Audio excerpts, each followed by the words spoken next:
My name is Ryley Eckersley. I'm the executive chef at Quaintrelle restaurant on Mississippi. I think that my style of food is just kind of what I've kind of created in the last, probably 4 or 5 years, like finding my comfort zone and like what I want to do, and me finding the flavor profiles that I like to play with, or at least how I like to carry flavors. So it's my style of food. It doesn't really fit into a category, which I like. But it is, quite Mediterranean influence. There's definitely a lot of like prevalent Asian flavors, but I feel like a lot of them are like historically accurate, is a good way to describe it. They make sense. They're logical. I use a lot of things like I like cultura di alice.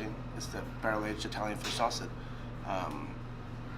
has existed since Marco Polo was like trading with China, but nobody really associates the flavor of fish sauce with like Italian food or Southern Italian food.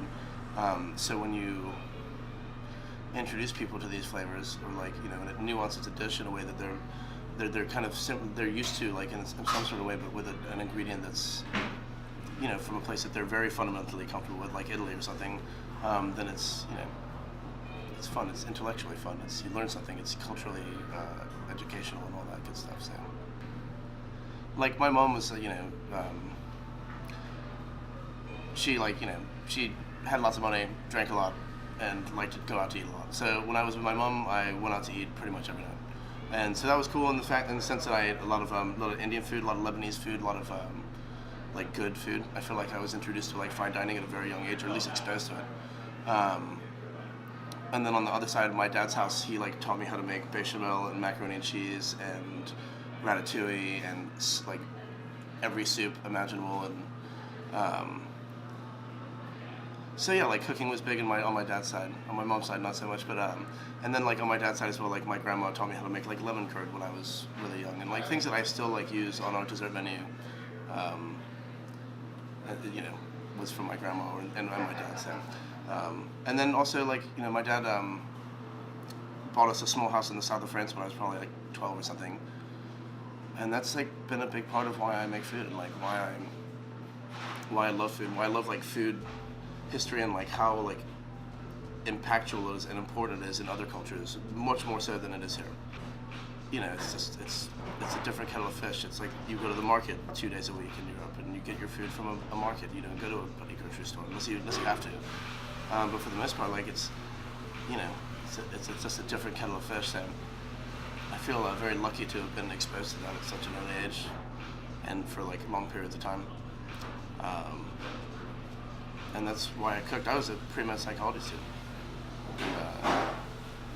And, I got a real estate license. I was doing other stuff, but I was cooking the whole way through because I had to. And at some point, I was just like, I just decided this is what I was going to do. Partly because of me spending a bunch of time in France and realizing that it was more rewarding for me to create things and sell things. I never like had anybody pushing me, and the food obsession is a funny one. I'm not sure where it started, honestly. I would say I was working for a woman named Ashley Christensen in Raleigh, and before I worked in a lot of restaurants and made a lot of food and waited tables and done all that stuff, and but I was in university, going to school to be able to help troubled teenagers and not prescribe the medicine. I was studying to be a psychiatrist. So, and then I worked with this woman who like showed me how to run a restaurant perfectly, and how like rewarding it can be and how fun it can be, and that's what changed it for me. And like last night, we were so busy last night, and I had the best time, and I still like, this is why I do it. It's because it's so fun, it's so rewarding, and you have to work so bloody hard, but that's why it's so rewarding, is because at the end of the day, it is a little bit instant gratification, and you get to see everybody that you feed, like if you do a good job, then everybody's really happy, if it's not so good, then maybe not so much, but in our case, it's been very well received, so it's been really nice. Before I moved to Portland, I was living in Bend, and I opened a restaurant, and I was working 80+ hour weeks. I was doing brunch. I was getting there at like 5, and I would do dinner service, and I'd leave at 1, and I'd go home and sleep for 4 not very good hours and do it the next day, and that wasn't very sustainable. And at some point in time, probably my last restaurant, I kind of drew a line in the sand and said, this is what you get from me. Like, this is my skill set. Like, whether you think it's worth it or not for you to employ me for this much money is up to you, but this is what you get out of me. And that's worked really well. And so I work 4 nights a week. I work mostly 6 or 7 days a week, but I work 4 nights a week. And so I always have 3 nights with the boys, and it works out really well. They're the most important thing to me. You know, like, a job is a job, but you know, they're my they're my boys. So, well, I feel like that's with everything. I mean, everybody always is working hard. If you're a successful teacher, then you work really hard. If you're a successful lawyer, then you work really hard. I just think sometimes the difference is just being on your feet all day is really exhausting, and it's how you deal with stress. A lot of people deal with stress very differently than other people, and I feel like that's how you'd be, like, if you were an EMT or something like that. If you didn't deal well with, like, stress and blood, like, you wouldn't do that job. If you're a chef and you don't deal well with stress, then you shouldn't do this job. I, for some reason, seem to take stress in and just, it doesn't really faze me. And I that's a kind of a new thing too. That's like, I feel like me becoming a more mature chef and older chef. You know, I'm 36. When I was 30, I don't think I was like this. But I think having kids and running a few restaurants now, and having run a few restaurants under my belt, I've learned that stress is what you make of it. It's not going to change the outcome of the situation. If anything, it might make it a little more negative. So it's just rolling with the punches, staying creative, staying positive, and just keep on working. Like, getting on down with the grindstone. You know, just that's how I feel.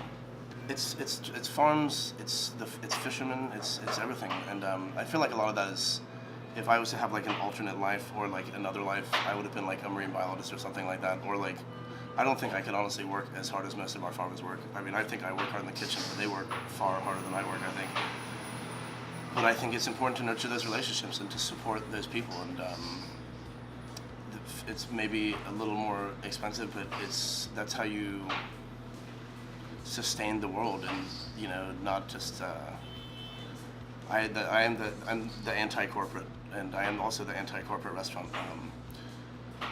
That to me is the anti-restaurant, and those businesses are run, you know, it's to each his own, you know what I mean. But I feel like these dynamics and these type of kitchens, and when everybody's like really trying to create, it nurtures like a very. I mean, this is a family environment for us. I mean, not just the kids and all that stuff, but I mean, like, our group of 6 people in the kitchen have each other's backs in like every way imaginable, and that's why we were able to create so well, is because we're like a bloody machine, and that has to do with like how people respect each other, and like me giving people opportunities to create and express themselves creatively. Because if I don't do that, if I push that aside, then they're gonna want to go somewhere else or something like that. And to think that little bit of collaboration isn't gonna help me or like educate me in some way, shape, or form would be me being ignorant as well. So that's the one thing I do love about cooking and food, that it is endlessly evolving, and you are endlessly learning, and you're always finding new ingredients or different ways to use an ingredient. Sometimes you stumble upon them by accident, sometimes it's very predetermined, but that's what's exciting about it, is things are always different. Every fish you get is different, you know, every vegetable, every chicory you get is different, and every lemon you get has a different pH or acidity, or like, you know, every tomato does. It's great to like constantly have to be trying things to make sure that it's consistent. But it also, if you're following the seasons and dealing with the farmers, then it's constantly, you have to change everything as well. That's makes it so it's not stale. It makes it so it's not, you know, boring. You know, honestly, it kind of maybe goes back to the question before, is like having a work-life balance. You know, having it all be balanced. You know, being able to be successful at your job in terms of feeling fulfilled, and that you're doing the best that you can do, and like that I'm creating and working as hard as I can be working, and you know, you're your own true critic. You know, really, you know what you're doing.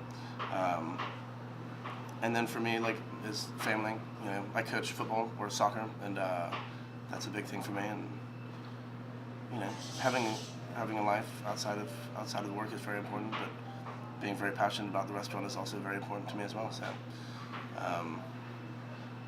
and then just being happy, like, it's important. We're maintaining a really positive work environment. We don't have any, like, it's not allowed in this kitchen. Like, and honestly, like, I mean, my sous chef is my partner, so, and we get along really well. So, like, knock on wood. So, I feel like that's part of it, is just harboring a good environment, and everybody wants to work hard. If everybody wants to work hard, then you create a better product, I think. So.